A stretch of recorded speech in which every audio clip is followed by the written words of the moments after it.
Welcome back. It's still Rise and Shine, and it's, trust me, a really beautiful morning. And I think that backstage is really interesting. If you're just joining us, it's been a really beautiful morning on Rise and Shine, and we're just about to bring you the last phase of the show for today.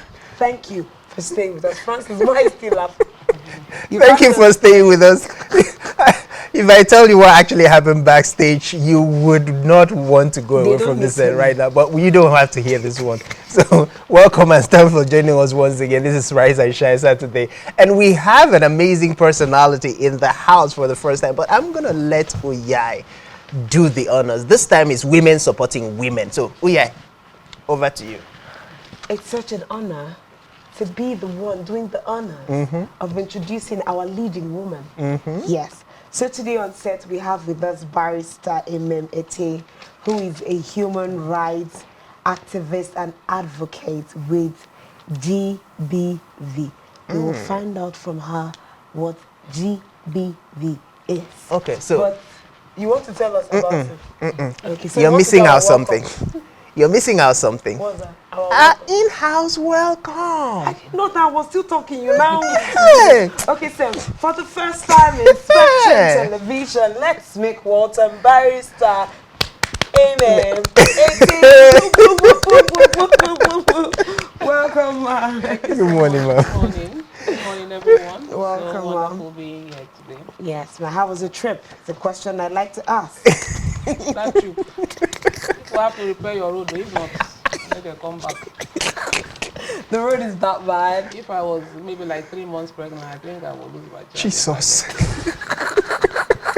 But it's so good to be here. It's a wonderful place. I'm so happy we have this in Akwa Ibom. It's a beautiful development, and I love it. I love it. I love it. Maybe I'll just get a private jet to fly me from my house to this place because I love being here. Thank you for having me. Thank you so much. Thank you so much. So this month is the month where we're celebrating women. Yeah. We're celebrating the wins of women, the strides that women have done, and then on the 8th was the International Women's Day. But today we want to narrow it down just a little bit and look at gender-based violence. Now, gender-based violence is not even just a thing about women, because there is a tendency to think, oh, gender-based violence, and then we just hop onto the women. But then gender-based violence is about any form of harm done to either a male or a female, anything that harms them. So, as a barrister, how much of these things do you have to deal with on a daily? Let's so that we can even have an estimate of how rampant, or if do we have serious trouble on the table or not? Okay. We used to have a lot of cases. Not much until the COVID. Wow. When COVID happened during the lockdown, and we had a rapid rise in the numbers. When everybody was covered up, covering somewhere, trying to protect themselves from COVID, we were moving from place to place, almost all the local governments rescuing, especially women and girls, from homes where they were brutalized, they were raped and all that. So we had a lot of abuse going on during the lockdown. Wow. And it was during that period that seeing what was happening in the states, that the State House of Assembly passed the law, the Violence Against Persons Prohibition Law, and the governor quickly gave assent to that law for that law to come into being, because we're seeing a lot of abuses that were not covered by the law by then. You know, like young boys who were anally abused, raped, and all that. We didn't have any law covering that. And then we had people saying, oh, I did not go all in, I used my fingers, I used this. And so we could not hold them, you know, for sometimes when they say I used my phone, you see that the child, you know, we had a lot of children being abused that time. You see them, you know, really, really had a lot of wounds, their private parts, you know, all that, being brutalized and all that. So we did not have a law to hang those cases. So the coming of the VAP law came and then expanded, for example, the definition of rape. Yeah, you know, to include that which happens to boys and to men. You know, also before then you could not, for example, prosecute a woman for rape raping because a man, it did not fall into the definition given by the criminal code. But with the VAP law, you can now prosecute a woman for raping a man. You can now prosecute a man for raping a man or raping a boy and all that. So with that happening, with the law in place, we're able to go around doing sensitization and all that. And with the establishment of the Gender-Based Violence Management Committee by the Akwa Ibom State government, that has really helped a lot. Because immediately we came on board, we started town hall meetings, you know, with community leaders, stakeholders in each federal constituency. And I can tell you, proudly say that most of the federal constituencies we have visited, there have been a reduction, you know, in GBV, gender-based violence crimes around, especially rape. But we still have a lot of domestic violence happening. Okay. But so before the VAP law and before the intervention of the state government, we used to have maybe like 10, 12 cases a day. A day. But now we've reduced to, I think, for example, yesterday I had 3. Wow. I had 3, and most of them are coming from areas we are yet to visit. To cover. Yeah, we are yet to visit. That we know we've gone to those key areas like Uran. We've been to Uran and all that. We used to have a lot of sexual abuse cases coming out from Uran, coming out from Ibesikpo and all that. We've gone to those areas, and there has been a significant reduction in the numbers of rape cases coming out from there. Okay. Yeah.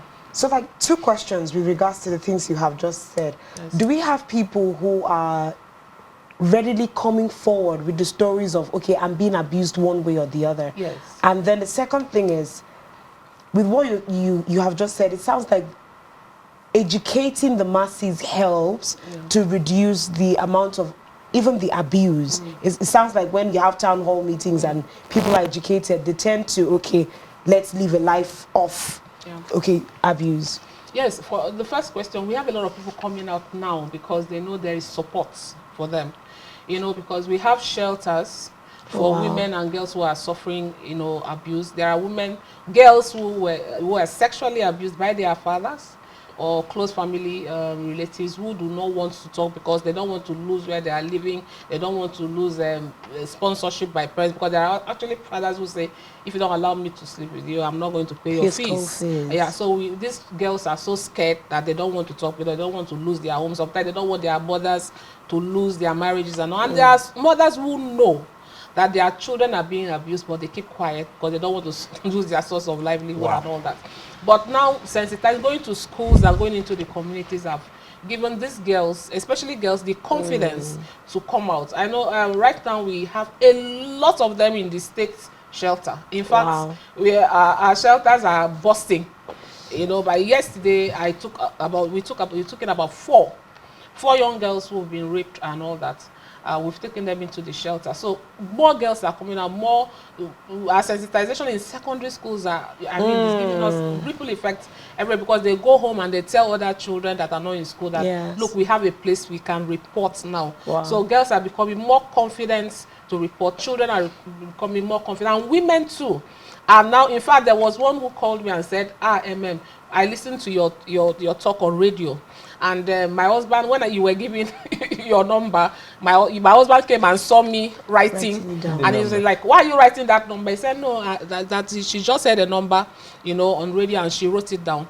And you know, this man who had taken her car that she bought from her and never allowed that, he just went and carried the car keys and gave it to her and said, take before you take me to these people. You know, so people are actually sitting up because they know they have support. You know, they have support. The Akwa Ibom State government is really trying in that regard.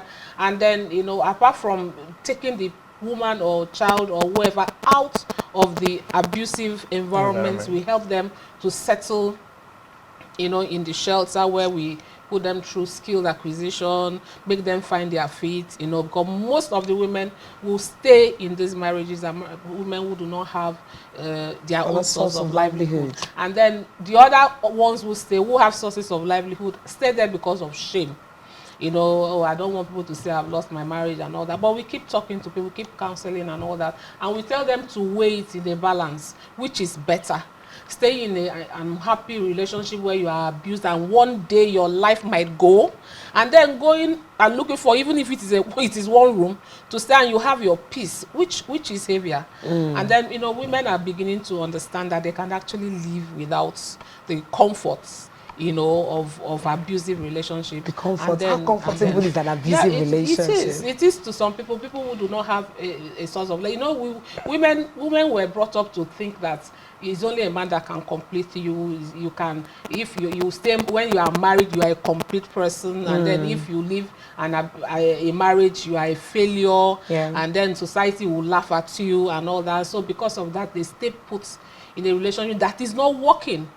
You know, and in these days and times, you do not stay with all what is happening in society, you know, with the scarcity of fuel, prices of things going up and all that. You don't want to leave the comfort of where someone, you see, at least you see food to eat 3 times a day. But then you put it on a scale. Imagine, you know, I see a lot of things. I see women suffer.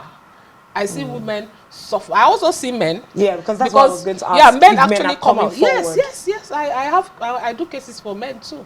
I do cases because we are balanced. We do not. We are not a gender specific kind of organization or government. I work for the government.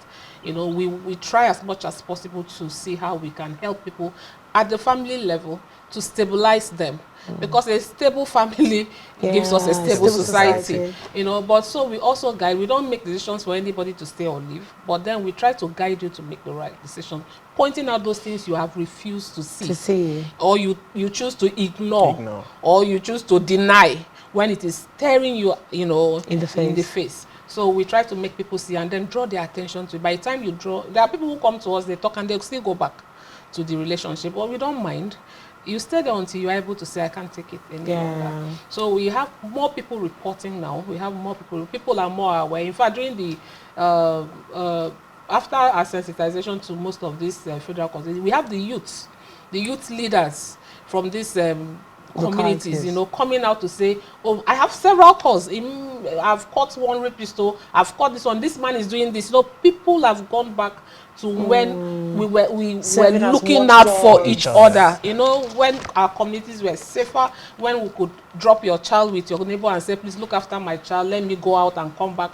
That was the kind of society I grew up in. Not this one that you drop your child, you come back, your child has been abused and all that. Whole. So we are trying to get our communities back to when we had value for each other, when we loved each other genuinely, you know, and all that. Not looking at, not social media that we are just looking for someone to make one mistake, and then every headline is taken, and then you shame the person, you cause someone to go into depression and all that. We are trying to get back. So we are getting a lot of good responses from our communities. We are getting the leaders. In fact, 2 days ago too, we had the family village heads, I think from Mibiono, you know, who brought a rape victim and the suspects to us. So we are getting results, and we are hoping that by the end of this year, I should give a report that will not be too heartbreaking. The percentage would have changed drastically.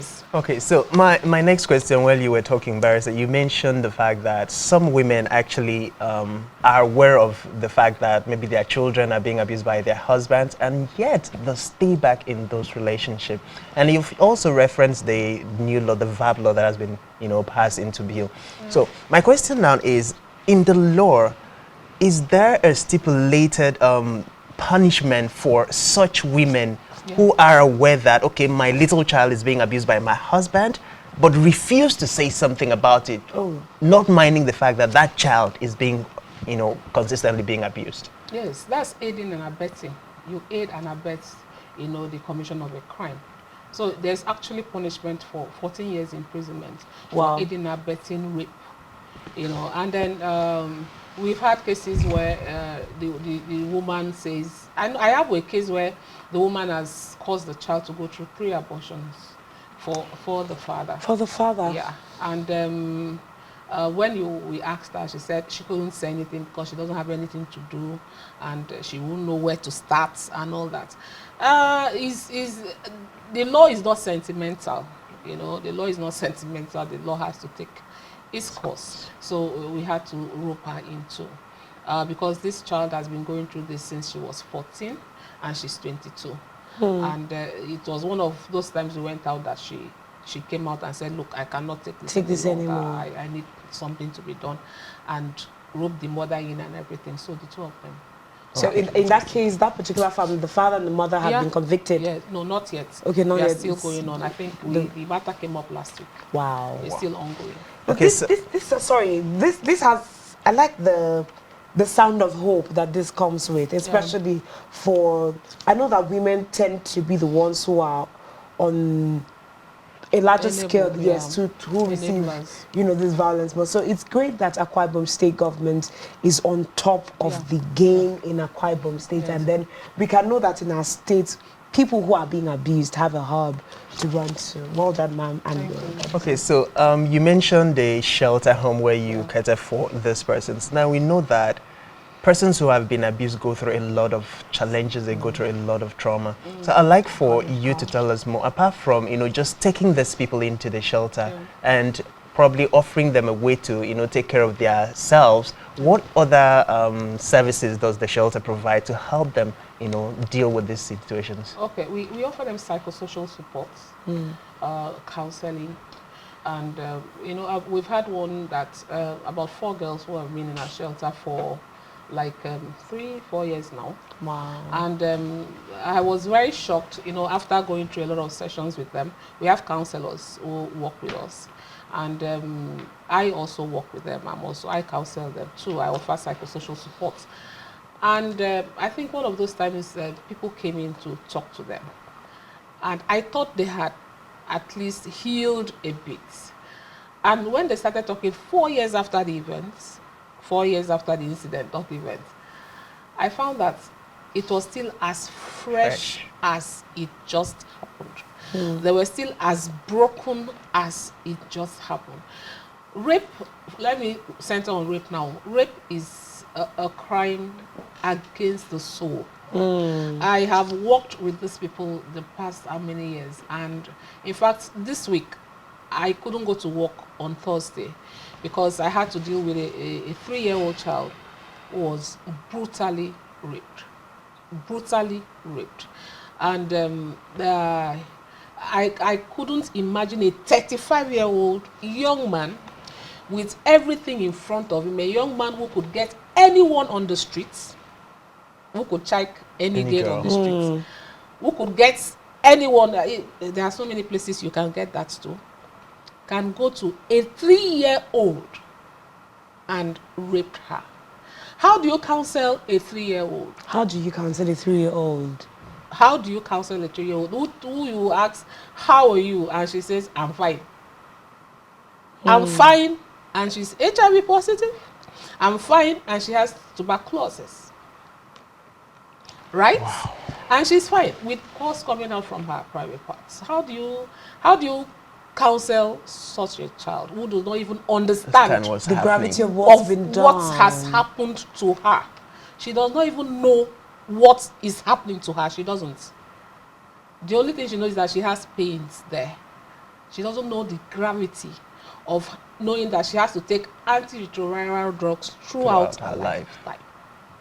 She doesn't know that. How do you counsel that? So for us too, for me especially, is something I have to take myself out sometimes and see how I can build. Because it is something that hits you. You think you will get used to it. You will never get used to working with abused person. It hits you from different angles, and you think I'm used to this type of abuse, and it comes in a dimension where it knocks you completely off your feet.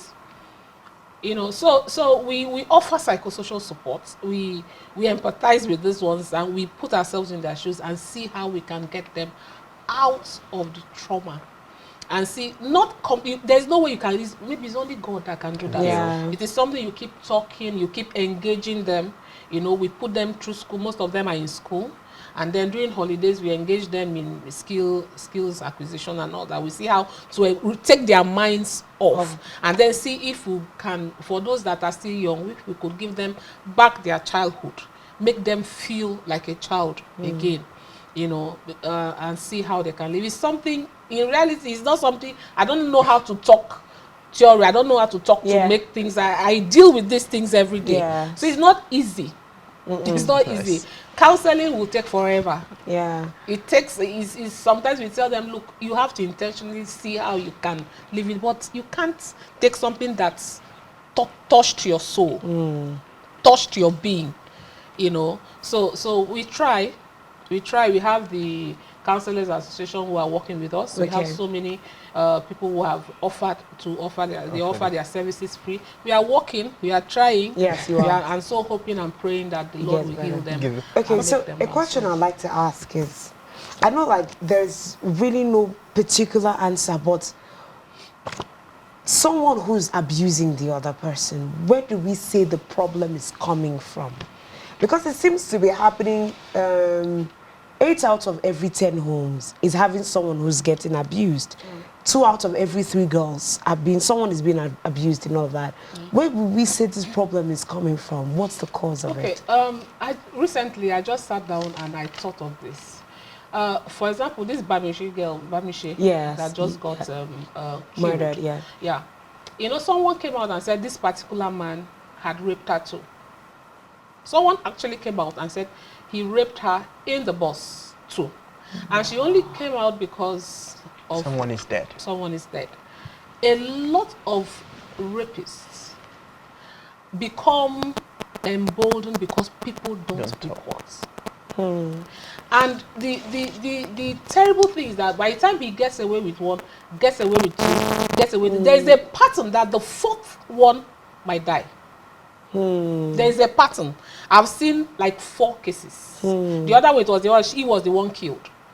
But there is a pattern. It is always after the 3rd person, the 4th will go. And so we keep encouraging people. If you've been raped, report and follow the case. And if we are able to get a conviction, we put that one away and know that society is safe from that particular one. But by the time you keep quiet or you don't follow up your case and then the person is released back into society, he will feel as if nothing will happen and then go on to rape someone else. She keeps quiet, go on to rape the 4th or the 5th person he will kill. It's a pattern. Is a pattern. And so we encourage people to I'm saying it because I have seen cases we are handling, and most of those that result in the death of a victim, we have people coming out to say he did this happened to me too. Yeah. From what we've seen. So we encourage people to please, when you are raped, please follow through so that we can put that one away. And then we have a lot of substance abuse. A lot of substance abuse. People take a lot of drugs, you know, that at least momentarily take their reason away, you know. And then apart from sex enhancement drugs, all these other ones and all that, when someone takes drugs, like one of the cases we had, he said, oh, he was expecting his girlfriend. And then since the girlfriend did not come, he had to look for the next available, and then it was his neighbor's daughter he could take on. That girl bled and lost consciousness. Wow. You know, so you taking of sex enhancement drugs, taking of other stimulating drugs and all that is also a cause. And please, poverty is not the cause of someone to rape, please. You cannot be hungry for food and then you go and do the other one. When you are hungry, you eat food. Yeah. You understand? So people tell me, oh, let there be employment. It's jobless. It is not. Yeah. It is not. It's actually if it is joblessness that is causing, go and steal food. Right. Exactly. Go and steal food. All right. So you've talked about a lot of issues, Matt. I want to come from this angle before we wrap up this conversation. Now, where is the place of the security operatives in this? Because we've had issues where people actually, you know, went to the security offices and get to, like, you know, report the case, but then they get turned away or they get abused in the situation and then they shut down. What is your agency doing about it, and how do people go about just it? under 1 minute, because we're out of time. Yeah. You know, the Akwa State Gender-Based Violence Management Committee has members drawn from different core ministries and the police. So we have the police in that community, and then we have an agreement with the Commissioner of Police that all rape cases must come to Ikorak Manabia, the family support unit. And so wherever rape happens in Akwa Ibom, the case, the suspect and everyone has to be moved to Ikorak Manabia, where we are directly involved. So now the referral pathway is, if rape happens in your locality, report to that police, then call us. I will call them and they will transfer the case file to Ikorak Manabia, where we have well-trained police officers to handle those cases. So we won't have those issues. That's why cases are now moving forward. Wow. Yeah. Thank you very much. Yes. Thank you very much. Thank you very much, Barrister for coming on the show. It's really been enlightening, to say the least. And we appreciate your organization and the state government for everything that they're doing with regards to gender-based violence. Thank you for coming on the show. This is the size of our show today. It's been a really impactful morning. And we want to thank you for staying with us on the show. This is how much we can take. Francis. I think you just do the goodbye for all of us. Okay. So from all of us here on Rise and Shine, our guys backstage, and everybody, thank you so much for spending your Saturday morning with us. We hope that you enjoy the rest of your weekend. Do enjoy. Bye-bye from us.